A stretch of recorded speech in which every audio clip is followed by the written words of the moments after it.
দর্শক, ঠাকুরগাঁও সীমান্তের সবশেষ খবর জানাতে সরাসরি যুক্ত হচ্ছেন সহকর্মী তানভীর হাসান।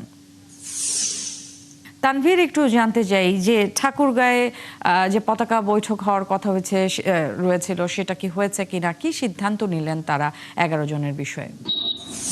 আপনাকে জানিয়ে রাখি, ঠাকুরগাঁয়ের হরিপুরের মশালগাঁও সীমান্তে যে 11 জন বাংলাদেশিকে আসলে পুশিং করেছিল ভারতীয় বিএসএফ, সেখানে কিন্তু আসলে পতাকা বৈঠক অনুষ্ঠিত হয়েছে বেলা 12টার দিকে।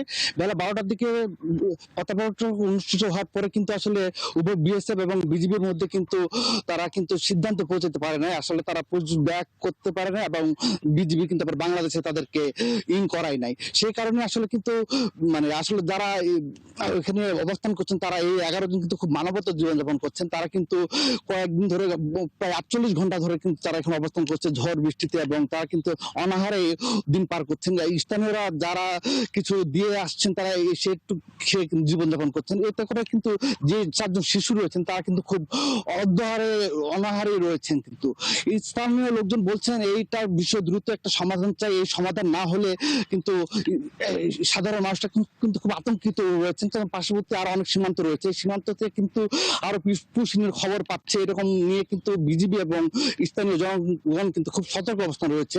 অপরদিকে কিন্তু 42 বিজিবির যে অধিনায়ক রয়েছেন তিনি কিন্তু বারবার চেষ্টা করে যাচ্ছেন। তিনি বারবার এই তো বার্তা দিচ্ছেন যে এটা দ্রুত একটা সমাধানের জন্য তারা কিন্তু বরাবর এই বার্তা পাঠাচ্ছেন।